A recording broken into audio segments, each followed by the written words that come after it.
ओम आदित्याय नमः। प्यारे भक्तों, इस वीडियो में आप सुन रहे हैं आदित्य हृदय स्तोत्र का पाठ हिंदी में।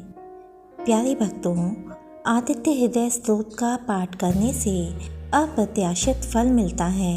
आदित्य हृदय स्तोत्र के पाठ से नौकरी में पदोन्नति, धन प्राप्ति, प्रसन्नता, आत्मविश्वास के साथ साथ समस्त कार्यों में सफलता मिलती है और हर मनोकामना सिद्ध होती है। सरल शब्दों में कहूँ तो आदित्य हृदय स्तोत्र चमत्कारी रूप से हर क्षेत्र में सफलता देता है। जैसे कि हनुमान जी को प्रसन्न करने के लिए हनुमान चालीसा और भगवान श्री राम जी को प्रसन्न करने के लिए रामायण का पाठ किया जाता है, उसी प्रकार भक्तों भगवान सूर्यदेव को प्रसन्न करने के लिए आदित्य हृदय स्तोत्र का पाठ किया जाता है।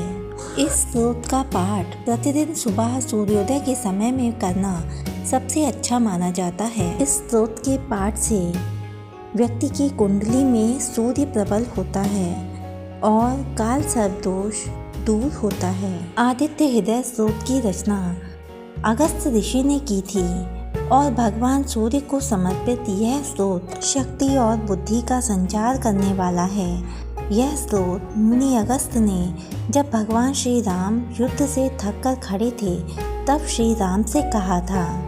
उधर थक कर चिंता करते हुए श्री राम जी रणभूमि में खड़े थे। उतने में रावण भी युद्ध के लिए उनके सामने आ गया। यह देखकर अगस्त्य मुनि श्री राम जी के पास गए और इस प्रकार बोले, सभी के हृदय में रमण करने वाले अर्थात बसने वाले हे महाबाहु राम, यह गोपनीय स्तोत्र सुनो। इस स्तोत्र के जप से तुम अवश्य ही शत्रुओं पर विजय पाओगे। यह आदित्य हृदय स्तोत्र परम पवित्र और सभी शत्रुओं का विनाश करने वाला है। इसके जप से सदा ही विजय की प्राप्ति होती है। यह नित्य, अक्षय तथा परम कल्याणकारी स्तोत्र है। यह सभी मंगलों में भी मंगल और सभी पापों का नाश करने वाला यह स्तोत्र चिंता और शोक को मिटाने वाला और आयु को बढ़ाने वाला है। जो अनंत किरणों से शोभायमान नित्य उदय होने वाले देवों और असुरों दोनों के द्वारा नमस्कृत है। तुम विश्व में अपनी प्रभा फैलाने वाले संसार के स्वामी भुवनेश्वर भगवान भास्कर का पूजन करो। सभी देवता इनके रूप हैं। ये देवता अपने तेज और किरणों से जगत को स्फूर्ति प्रदान करते हैं। ये ही अपनी किरणों से देवता और असुरगण आदि सभी लोकों का पालन करते हैं। ये ही ब्रह्मा, शिव, स्कंद, प्रजापति, इंद्र, कुबेर, काल, समय, यम, चंद्रमा, वरुण आदि को प्रकट करने वाले हैं। ये पितरों, वसु, साध्य, अश्विनी कुमारों, मरुदगणों, मनु, वायु, अग्नि, प्रजा, प्राण और ऋतुओं को जन्म देने वाले प्रभा के पुंज हैं। इनके नाम आदित्य, सविता, सूर्य, खग, पूषा, गभस्तिमान, स्वर्ण सदृश, भानु, हिरण्यता, दिवाकर और हरितश्व, सहस्राची, सप्तसप्ती अर्थात 7 घोड़ों वाले, मरीचिमान अर्थात किरणों से सुशोभित, तिमिरोमंथन, शंभु, त्वष्टा, मार्तंडक, अंशुमान,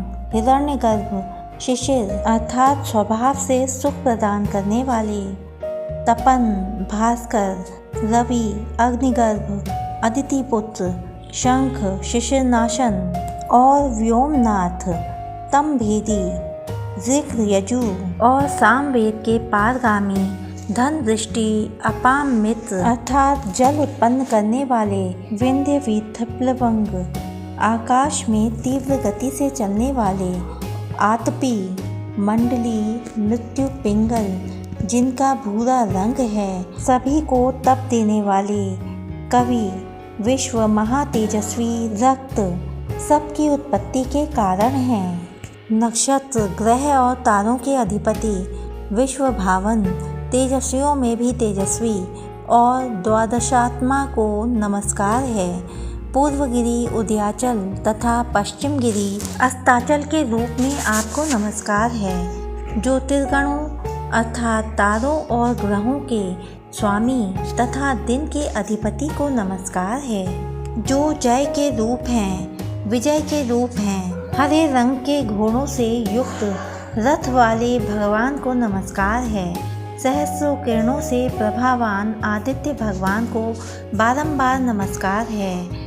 उग्र वीर तथा सारंग सूर्य देव को नमस्कार है। कमलों को विकसित करने वाले प्रचंड तेज वाले मार्तंड को नमस्कार है।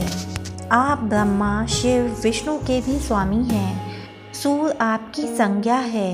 यह सूर्यमंडल आपका ही तेज है। आप प्रकाश से परिपूर्ण हैं। सबको स्वाहा करने वाली अग्नि स्वरूप हैं। रौद्र रूप आपको नमस्कार है। अज्ञान अंधकार के नाशक, शीत के निवारक तथा शत्रुओं के नाशक आपका रूप अप्रमेय है। कृतघ्नों का नाश करने वाले देव और सभी ज्योतियों के अधिपति को नमस्कार है। आपकी प्रभा तप्त स्वर्ण के समान है। आप ही हरि विश्वकर्मा तम के नाशक प्रकाश रूप और जगत के साक्षी आपको नमस्कार है। हे रघुनंदन, भगवान सूर्य देव ही सभी भूतों का संहार, रचना और पालन करते हैं। यही देव अपनी रश्मि से गर्मी और वर्षा करते हैं। यही देव सभी भूतों में अंतर्स्थित होकर उनके सो जाने पर भी जागते रहते हैं। यही अग्निहोत्री कहलाते हैं और अग्निहोत्री पुरुषों को मिलने वाले फल हैं। ये ही वेद, यज्ञ और यज्ञ से मिलने वाले फल हैं। यह देव संपूर्ण लोकों की क्रियाओं का फल देने वाले हैं। राघव, विपत्ति में, कष्ट में, कठिन मार्ग में और किसी भय के समय जो भी सूर्यदेव का कीर्तन करता है उसे दुख नहीं सहना पड़ता। तुम एकाग्रचित्त होकर इन जगतपति देवादिदेव का पूजन करो। इसका आदित्य हृदय स्तोत्र 3 बार जप करने से तुम अवश्य ही युद्ध में विजय पाओगे। हे महाबाहु, इसी क्षण तुम रावण का वध कर सकोगे। इस प्रकार मुनि अगस्त्य जिस प्रकार आए थे उसी प्रकार लौट गए। तब इस प्रकार अगस्त्य मुनि का उपदेश सुनकर महातेजस्वी राम जी का शोक दूर हो गया। प्रसन्न और प्रयत्नशील होकर, परम हर्षित और शुद्ध चित्त होकर उन्होंने भगवान सूर्य की ओर देखते हुए 3 बार आदित्य हृदय स्तोत्र का जप किया।